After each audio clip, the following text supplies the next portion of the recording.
Yeah, yeah. Wow, talk to me about that one, Michael. It's a weird one because, and again, I don't want to appear to be making excuses, but I didn't feel myself. I'm gonna keep it very simple. I wasn't my complete self. I'm still analyzing exactly the different things that was going on. What does that mean? So just mentally, I wasn't in the right space, and it had nothing to do with him. And this is what I'm saying. I'm trying to analyze it because it didn't feel like it was him that did anything. But an example of this is when I got to the weigh-ins. Not it was the way. Yes, the press conference. Sorry, I love that atmosphere, man. It's crazy. I just like, yeah, I love see people getting hyped and stuff, and it makes me want to fight like even more. This press conference, I go to the press conference, and I'm standing there waiting to walk on stage, and my heart was going a million miles an hour. I've never been nervous Wow, to not do anything. I wasn't even going to the fight. This is just to go on stage. wow. And my heart was just like just literally. I was like, and I'm literally like, what the hell's going on? And even when I got on stage, I'm like, I'm trying to now. I'm checking myself to make sure I'm not looking nervous. You know what I mean? Because I didn't want to give my opponent any energy that he feels like, you know what I mean, that he can use or. And I was just like trying to like have my glass on. I was trying to be chill, man. I was like, and again, like I said, I don't 100% know. I'm still going through like what it could have, or could have been, or was.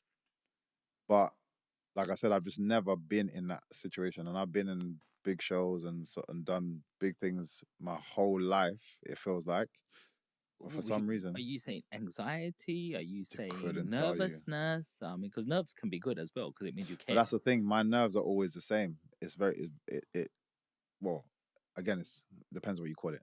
The nervous feeling that people usually relate to nerves that happens to me is I just need to go to the bathroom. Hmm. Kid you not. And this happens every day in sparring as well. Like in the gym, the second my coach is like, "Oh, okay, pad up, we're sparring," I'm like, "Yep, need to go to the toilet." I don't know what it is. Like it's just something like I just want to clear. My body's just like, "Okay, empty the tank and then be ready to." I don't know Yeah, what it is, but that's the most I ever get for any form of nerves right. for anything. I've never had it where my heart felt like it was gonna like jump out of my chest, Wow, and this wasn't even for the fight. Like for the fight, I didn't feel that bad at all. wow. Okay. But the preparation to all of it, I think I just felt like I was overthinking a lot of stuff and da da da. So like I said, I'm processing that now. I feel like I'm getting to a few answers, but um, yeah, I just didn't feel like my whole self. What was his style like? I mean, first of all, Ian Gary, he's about 26, isn't he? He's about I'm not even sure. I I'm not think they sure. were one of the commentators saying he's 26. Mm-hmm. So he's about 10 years younger. How Mm-hmm. much of a difference does that make? Not at all. I spar the young gunners that are all gunning for you in the gym every Yeah. day, or guys that come to the gym. There's all these young gunners that everybody wants to say they did something to you because I got a name. Yeah. So no matter where you go, I've got a target on my back. And I love that though. I like that because I also like telling people or showing people it doesn't matter what numbers next to my name in terms of age. I'm faster than you. I'm stronger than you. I'm more talented than you in this department. It doesn't matter. And like I said, I have to do it. And I even said until when these young bucks in the gym start having me up, I'll probably call it a day way before anybody gets a chance to see it Wow. happen in the cage.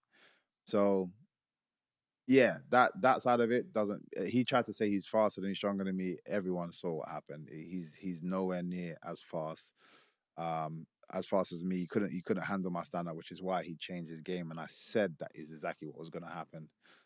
I've done it to so many top kickboxers. They get in there and they're like, nope, this is not working. He's Mhm. just better than me. So they Take go me a through different that. route. Can you take me through that journey? Mm, Ian Gary's in front of you, you're in the cage, mm. and the bell goes. Take me through the rounds. The first round, yeah, I'm trying to think. The fight, the first round, I'm literally moving around. Always do like little feel out stage. Try to land a couple of little basic things.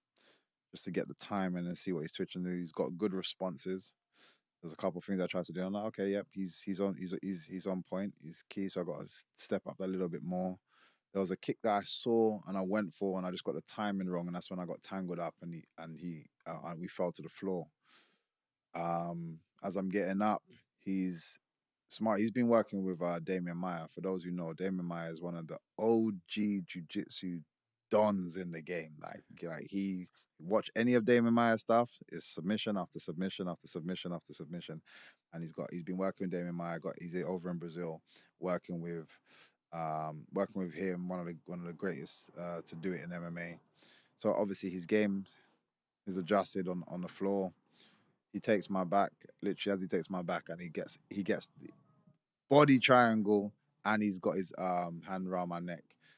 And I literally said to myself, this guy is not choking me right now. I was like, it's not happening. I refused. And he was squeezing, doing all this stuff. And I was like, bro, I'm not going to sleep, and I'm not tapping. You're not finishing me in the first round on this submission. I was like, it's not happening. Obviously, we were just there. I survived the round. He didn't do anything past trying to choke me. In that round, do you get your coaches say anything to you? Yeah, because there's no point kind of over analyzing what's just gone past. So it's like he goes straight to the point, what I need to do next. There's no point going, oh man, you shouldn't have done that. We have no time. We have 1 minute of information. Next round, I need you to Are you just listening to one person? Because, like, I don't know if you know, Tyson Fury recently had a fight and he lost. Oh yeah, loads of and he people lost, there. and lots of people saying there was about 4 people giving him information, and John Fury shouldn't have even been there. But again, boxing is different. It's all a paid team. So there's a lot of times people get swapped in and out last minute, and everybody wants to on camera wants to feel like they're the ones doing saying the right thing, because it's all ego game, and it all means that I can then claim for when I try to go and tout the next up and come talent. Yeah, I was in Fury's corner, and I told him this, and you can go and look at it for yourself. We don't have that. Right. I've only been with one team. Mm-hmm. We all know what it is. There's one guy talking to me, and both of my coaches outside are talking to each other. But there's only one guy that's going to feed me the information. And I can have a big team out there, but there's only ever going to be one person. We figure that out. Yeah. There's only going to be one guy talking to me. You guys talk amongst yourself and tell him, this person, what information needs to come over. Mm-hmm. But again, in MMA, you got a grappling coach, and then you got a kickboxing coach, and you got this. But still, one person should feed the information, and you get that a lot where everyone's just like, and yeah, I don't agree with that. It shouldn't be done that way. It kind of shows that you guys are not a team, in my opinion. You can have as many people in the corner. I don't think that's a negative thing, because everyone's got their strengths, but just one person should kind of pass the information over, and that is Alexis for me. He okay, next round. So next round comes out, and I'm just having him up. What are you thinking in your head when after being grappled like that in a triangle, or going into round 2? Are you like, I'm gonna get him now, or shit, or like, what's your feeling? Yeah, again, for me, it's a fight. I don't try to. You add too much stress actually overthinking the situation. The simple thing is, okay, well, I'm 1 round down, go get it back. Cool. It's not. There shouldn't be anything more than that. Otherwise, you just stress yourself. Do you not get embarrassed or anything when everyone's looking at you in the crowd and you think, they're not even there? They're not even there. They're only there when I need them. When I say when I need them, I need to get pumped up. Tune into them. Or you hear MVP. I'm like, yeah, cool. I'm good. And then lock back in. Yeah. Other than that, that's not important to me. They don't see what I have to put myself through every day to day. They can only judge me on this. So your opinion doesn't matter. I don't care. So go out there, next round, feeling good about myself now. Get back in. I'm gonna get this guy this round.